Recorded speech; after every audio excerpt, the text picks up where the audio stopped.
Good morning and welcome to another episode of Coffee and Tea with AARP, a biweekly conversation in with which AARP staff and volunteers talk to Connecticut decision makers about policies and programs that are of interest to older residents. My name is John Erlingheuser and I'm the Senior Advocacy Director for AARP here in Connecticut. And I'm very pleased to be joined by one of our great AARP Connecticut volunteers, Art Arpin. Thanks for being with us today, Art. Why don't you tell the folks a little bit about what you do for AARP, maybe a little bit about your background, yourself, what got you into AARP? Sure. Thanks, John. Well, my name is Art Arpin, and I've been involved as a volunteer with AARP since last fall. I jumped right into the advocacy pool, the deep end, and I'm really enjoying it. And I'm also getting trained to do the smart driver classes, which has also been a very interesting experience. I'm enjoying it a lot. Which leads to my background as in my prior life, prior to retirement, I was an educator. I was a principal, assistant principal, teacher, et cetera, both here and in Massachusetts. I currently live in Rocky Hill, but as I mentioned, I used to live in Massachusetts. I was born there and brought up there, but I've lived in Connecticut for well over 40 years, so this is definitely home. I am married. I have 3 sons and 2 stepsons, and we have 5 grandchildren. So we're busy.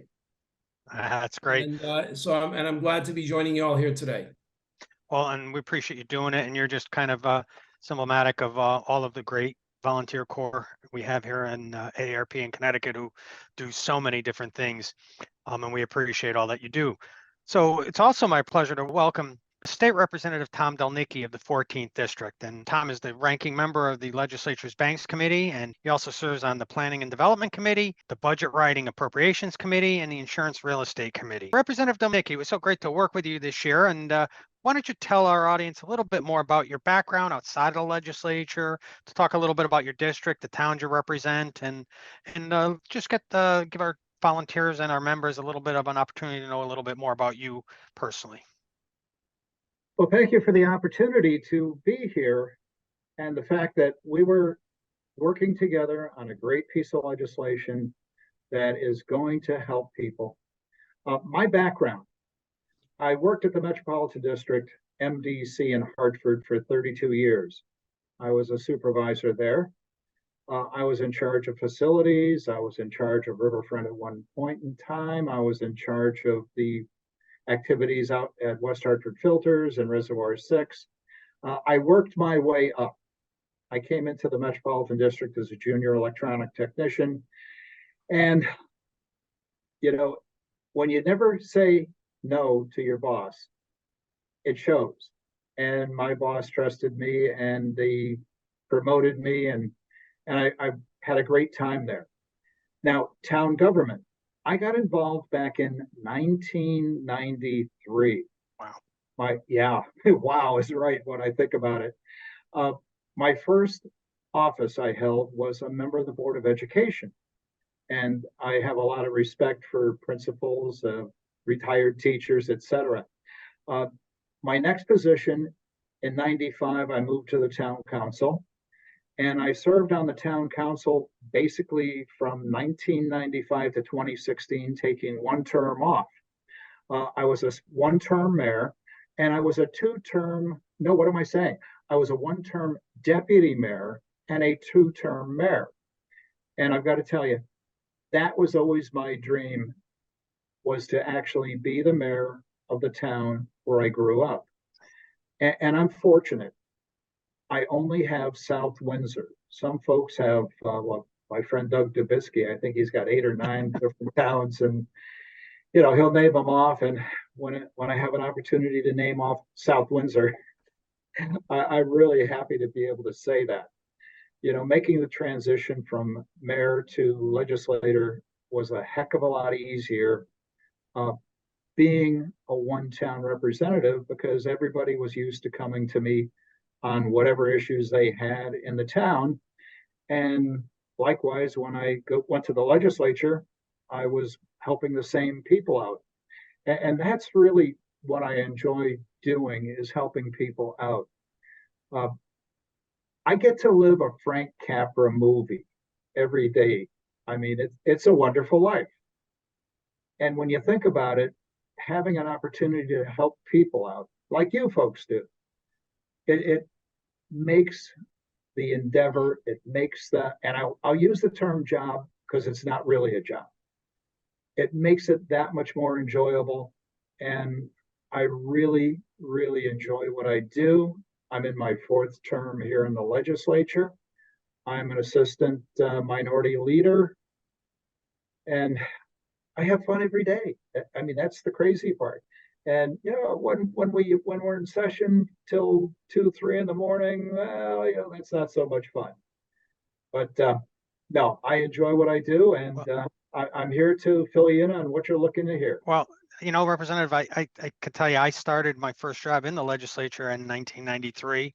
But it's very clear to me, you know, I've been around, I've seen a lot of folks that you actually do enjoy the job, and you do enjoy meeting people, and you kind of always, as a former staffer, and now, you know, I've been with AARP doing this job for 20 years. You know the legislators who actually, you know, care about people and are willing to talk to everybody from the bottom up in the building. And so that's very evident in your work, and we do appreciate that. And I know our volunteers do as well, and have made note of that. So I'm gonna, Art, why don't you take it from here for our next question for Representative Delnicki.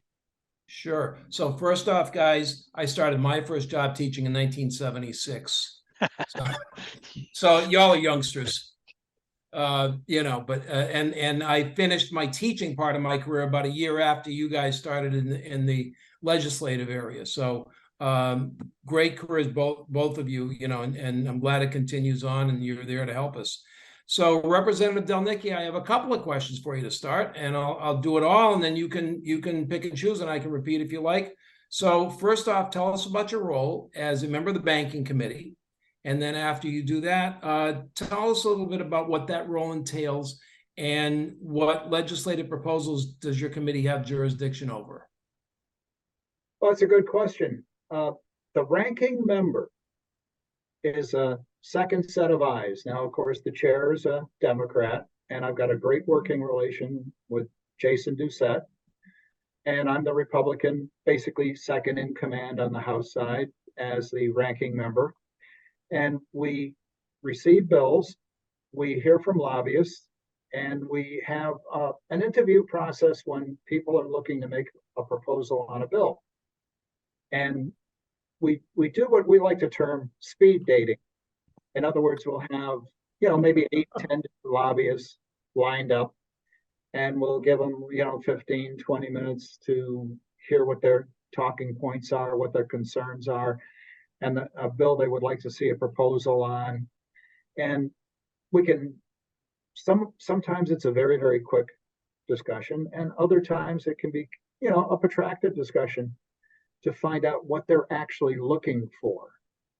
And that's part of my role as a ranking member. And likewise, if I see a bill that I really like, I put my name on it as a co-sponsor. And if I see a bill I have a lot of problems with, I make the leadership above me aware of the issue and what the issues are, and what we could actually do to make the bill better, to make the bill such that we can all support it.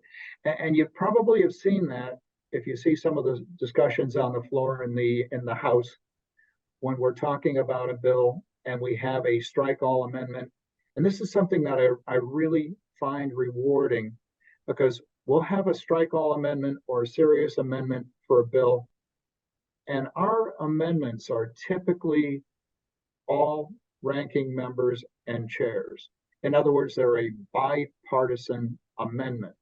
Not all committees operate that way, but in the Banking Committee, we have an extremely good working relationship. It's not unusual for me to sit down with the chair and say, hey, you know, I really don't like this. What do you think about that?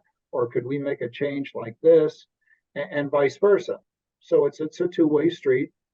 And again, we actually get a lot of good things done. And I know you've got some follow-ups to that, because I could probably talk for 15, 20 minutes just about the working relationship. Keep talking. So we did some really good things this legislative session. Absolutely. And I'll just say, you mentioned meeting with the different interest groups when the session begins. I'm glad to say that your committee is one that gives as much, attention to citizen groups like AARP and others as you do to like the banks and the lawyers and others. So, that's really important to us as well. And that's not always the case. Sometimes, when somebody's meeting with you pro forma because they feel like they have to. But actually with your committee and with your leadership, the quartet of leadership between the minority and majority is refreshing. And we really do and did appreciate that during the session. So let me ask you this. Yep. So older people make up about 12% of the population in the state of Connecticut, and they constitute like about 30% of the victims of consumer fraud. Yep. And the Banks Committee worked on a significant piece of legislation to address senior financial fraud, and it was Senate Bill 1088. And it was something that we worked on with you and the committee for a couple of years. So why don't you tell us a little bit about this bill and why it's important for folks out there? Because, it came right out from the work that you do and your leadership with others on the Banks Committee. That's probably one of the best examples of bipartisan cooperation. Work actually, it's also interesting. It's also bicameral cooperation on that. Senator Kelly, he's a senior attorney, and he had a lot to add to the bill. This bill was a long time coming, and you're absolutely right there. Because if you think about the fact that we have an extremely vulnerable population that may or may not be as savvy as they should be, and they tend to be too trusting. And, there was an old adage, trust but verify. Right. And that bill actually put some safeguards into place, one of which is allowing a broker or an advisor to place a 15-day temporary hold on an account on a transaction. Because you could easily have a bad actor, somebody who's looking to take advantage of a senior, and they see an opportunity where they can basically sell them a bill of goods and make off with some funds and actually hurt them tremendously. One of the things I learned when I retired is to manage my money and manage my money much more carefully than I did when I was working full time at the district. And if you don't have that in the back of your head about, trusting but verifying with people that you're dealing with, you can easily get yourself in trouble. And there's, I don't know if you listen to the radio on Saturday mornings, but I'll be tinkering around in the garage working on something, and you hear these financial advisors, and they come on there and they say, we're going to make you a ton of money. We're going to do this for you. We're going to do that for you. Come in for your free checkup on your financial well-being. Well, yeah, if you're dealing with a broker who's got a radio commercial, be really, really careful. And just as a follow-up to that, that was section 1 when it came to being able to put a hold on there. And with proper training, the individual that placed the hold would not get penalized. In other words, they're a trusted individual. There's somebody that's not trying to harm or Right. hook the individual. Section 2 allows for the designation of a trusted contact person for the accounts.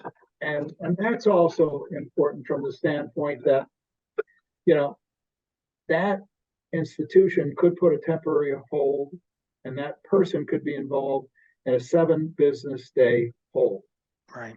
In other words, a cooling off period so somebody doesn't get taken advantage of.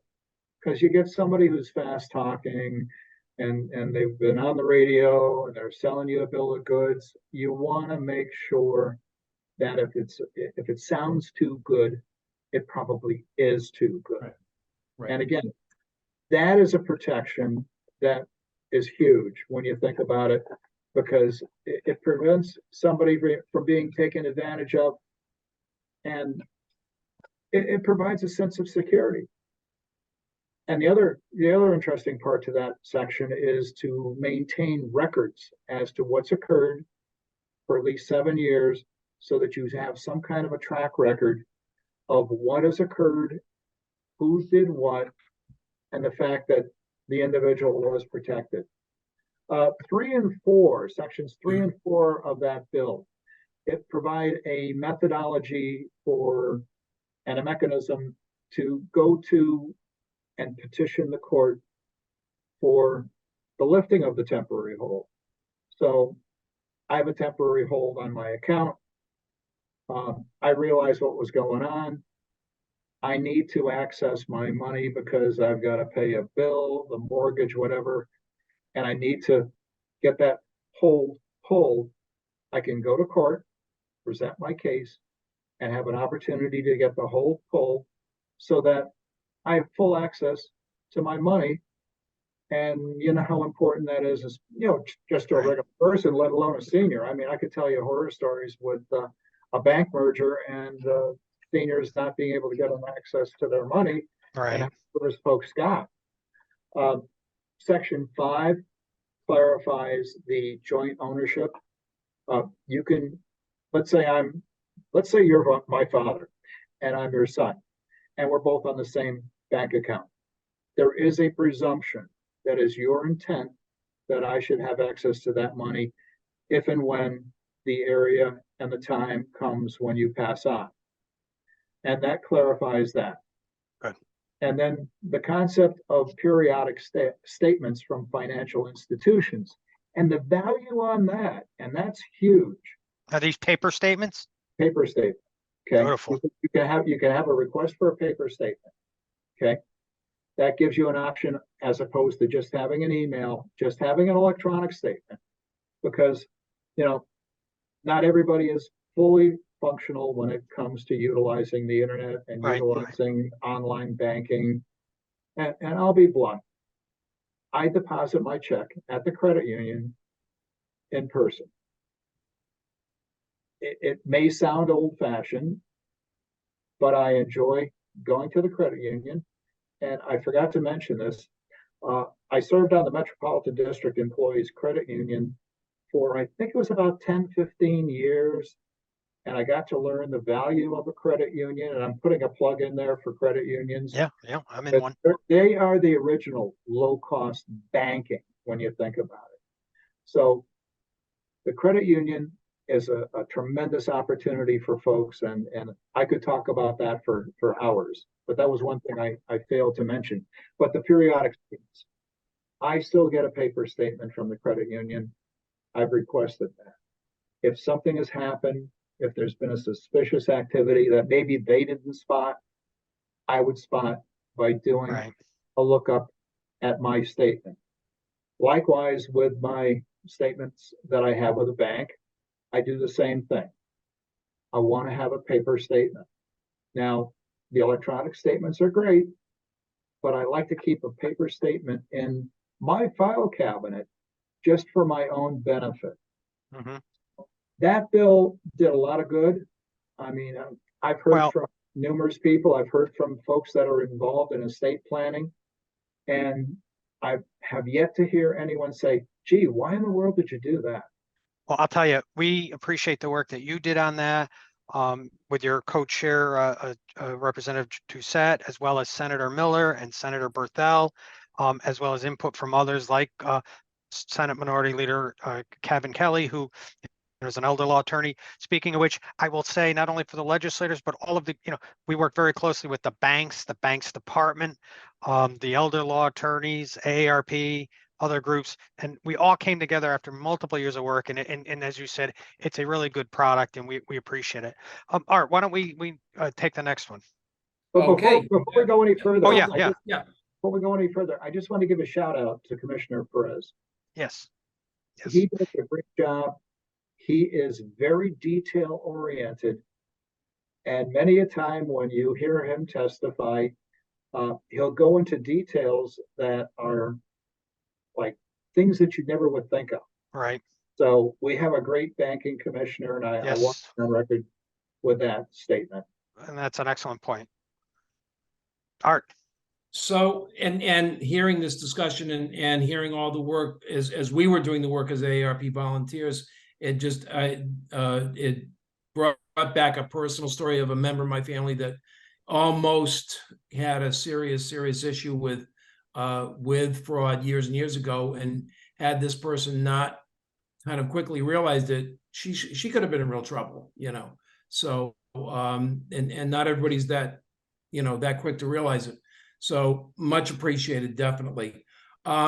This has been clearly a big focus of your work on this committee this year, but can you tell us about some of the other major issue that your committee, the banking committee, tackled this year? Have you ever heard of a crypto ATM? Yeah. See him at my Have you gas ever station. seen- have you ever seen a crypto ATM? Sure, Go to there's my one gas right down station. on where the White Rabbit runs. Well, let me tell you, John, you got it right. Not taking anything away from you, Art, but when you said gas station, Yep. I couldn't So- believe it. I remembered the public hearing and I never paid attention to it, but it's right next to my regular ATM at the place I buy my gas. so I'm the kind of person that I like to do a little investigative field work. So I drove around. Oh, actually, let me back up for a second. I went online and I did a search for crypto ATMs, and I found one. I think it was in the Sunoco station in Bloomfield. So, so I drove over to the Sunoco station, and sure as you know what, there's a regular ATM there, and there's a crypto ATM. You know, and it's got like a set of instructions on the front of it that looked very, very simple and made no warnings whatsoever. And we had Representative Doucette and I had the opportunity to have a conversation with the Connecticut State Police prior to actually coming up with the bill. And I credit the Connecticut State Police with having planted that seed. Otherwise, we might not have had any regulation at all when it comes to these ATMs, because the ATMs don't warn you that the transactions in essence are irreversible. In other words, you put $1,000 in there and you have an expectation with some kind of a digital wallet that's out somewhere in space that $1,000 of Bitcoin is going to be there, and you find out it's not because there was a 20% surcharge. Think about that, a 20% surcharge in transactions, and that's not declared on the machine. So basically what we did was established what warnings, what guidance, what rules of the road there should be for people to understand when they put money in a crypto ATM. That money is not accessible to come back out. Like if you went and used a Webster ATM, Right. and you made a mistake, you know you could go to Webster the next business day and say, hey, look, I made a mistake. Well, you call the phone number that's on the ATM and you get a recorded message on the crypto ATM. And it says, hi, this is a crypto ATM. If you have a problem with a transaction, please text your phone number to this number. If you have made an error, you may not be able to recover your money. And it tells you these different things. But if you don't make the call, you have no warning. And you don't know that it's conceivably impossible to get a transaction reversed. You probably know the story about the gentleman who somehow was tricked into putting thousands of dollars in a crypto ATM because he was somehow convinced that he had made a mistake. Only to find out when he talked to his son, and his son was made aware of what he had done, his son said, you better try to get that money back. Well, he couldn't get the money back initially. The Connecticut State Police got involved, and somehow they were able to trace down and get the money back. The point being, knowledge is power. Right. a crypto ATM is not like a regular ATM. A crypto ATM, you're dealing with God only knows who and where they're located. It strikes me as a Ponzi scheme. It really does.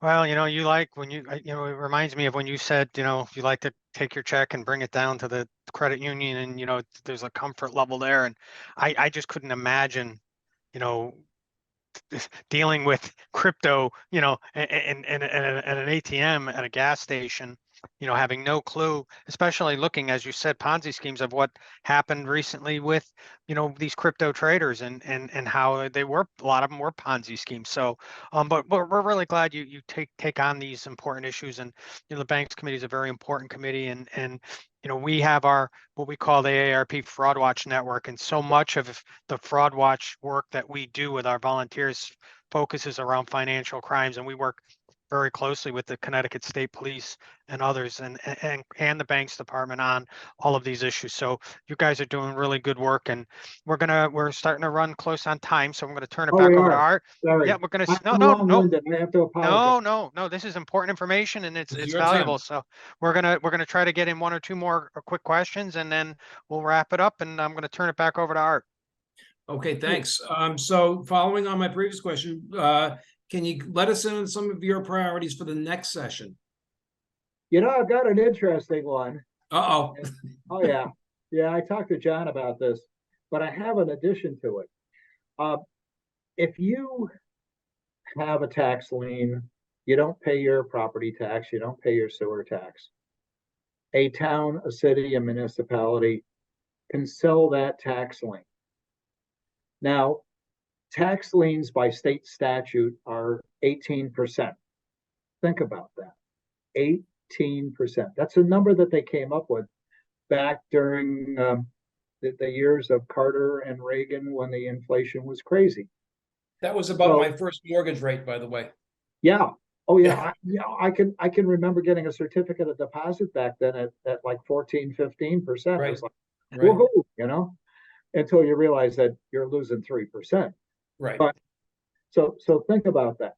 18%. Why should a third party that's buying that tax lien have the same power as a city, as a town, when it comes to interest rates? Right. And this year's proposal of getting it lowered to 12% made it out of the House, and it never got called in the Senate. I have an addition I'm going to put onto it this coming next session in the spring. And that's to also have the 12% for the towns on a tax lien on a senior citizen. Because think about it. A senior has a tough enough time making ends meet. They get behind on their taxes. They get an 18% interest rate. And that's usurious. That's like a charge card. 12% to me makes a heck of a lot more sense for a senior. And likewise, when any tax lien is sold by a city or a town, it's 12% for everyone thereafter. A company, a person, whoever that buys a tax lien should not have the same ability, the same rules to play by as a city or a town. So that 12%, I would think that AARP might find that as an interesting change to the interest rate on anybody that gets behind on their taxes. And I look at it from the standpoint that seniors have a tough enough time making ends meet right now. Sure. So we have an opportunity to do something on the interest rate also. I think it's time and it's well spent. We're definitely going to work on that with you, and this is an issue that does disproportionately impact seniors. They have a tough, as you said, tougher time up to pay. I mean, we're in tough economic times. We're still coming out of COVID. Utilities are high, and what most seniors pay a higher proportion of their income on things like utilities. Their incomes don't rise, so when inflation is up and things electric bills go up. A lot of that stuff isn't even calculated into their cost of living. So a lot of big impact, and we're definitely going to work with you on this. So Art, why don't you ask our last question and then we'll wrap it up. So yeah, let's do that. As you know, we at AARP, we testified before the General Assembly. Can you advise the public on some ways that they can stay informed about what's going on with the General Assembly, and how can they participate in the process, both during session and not when you're not in session? First of all, I'm going to give everyone a word of advice. Get to know your legislator. Right. Okay. If you know your legislator, that legislator probably sends information out by email, and you would be able to get information pertaining to what the individual's working on. That's number one. Number two, if you establish a personal relationship with that legislator, you could find that you would have a great, easy time to see him and say, hey, Tom, I need to talk to you about, or what's going on with the deduction for pensions. How's that working out? And then you engage them. You will probably come to like them more than likely, and you might even want to help them. The more you get to talk to people one-on-one, you'll find most legislators, they're very, very willing to talk. Not all of them are like me. I mean, I almost seek out people, but that's in my nature. And that's the part that I really enjoy. That's a good thing. That is, because if you're going to do the job, you got to do the job 100%. And that 100% includes that public contact. You'll find legislators will have a coffee hour, they'll have a get together at the library, something of that nature. Engage them afterwards, engage them during the meeting, get to know them. And to come to find out, you've got Capitol reports online that you can take a look at. CT News Junkie, they talk about different issues that are going on. And then, of course, what I send out, what most legislators send out, are the emails pertaining to the issues that they have before them. And a lot of times you'll find that they'll send out a survey to get and try to read what the temperature is on an idea, on a concept, and they go from there. So that's just a couple of thoughts on that issue. Well, I have to say, Representative, that was a great way for us to close, because I tell our volunteers that all the time. I tell the public that all the time. I work on behalf of our 600,000 members in Connecticut at the Capitol, and I get to know you, and you listen, and you're very accessible. But I often tell my volunteers, legislators care more about what they tell them than what I tell them. Because you see them at church, you see them at the library, you see them at the grocery store. They're part of the fabric of your community, and as you say, you like to gauge the temperature, what they're thinking about, and kind of I'm only as good as the folks that talk to you are. So we really do appreciate that. Any quick parting words you have for our audience, Representative Delnicki? Parting words for your audience: if you have a good idea, let me know, because I like to think that I am extremely accessible. I got to tell you how many times I'm in Stop and Shop and somebody stops me and says, hey, Tom, I've got an idea. Any ideas you have, any ideas that your volunteers have, make their local elected official aware of them. I love to hear from people. I enjoy it. It's part of the job, and it's really not a job.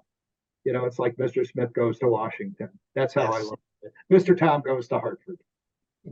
Well, we do appreciate that. And I first want to thank our volunteer leader here today, Art Arpin, who's one of our great advocacy and other volunteers for all the great work that you do on behalf of our members and our fellow constituents. And I especially want to thank Representative Tom Delnicki. It was really great to we'll be able to work with you on the senior financial exploitation bill, as well as other things, by the way, but especially that, because that was something that was really just one of our top priorities. And I know it was the bipartisan cooperation that the committee took part in that was able to get that over the finish line. And certainly you're one of the ones responsible for that. So we would like to thank you for participating with us this morning. And we'd like to thank everybody for joining us once again for another edition of Coffee and Tea with AARP Connecticut. Thank you and have a great rest of your day and week. Thank you. Take care now.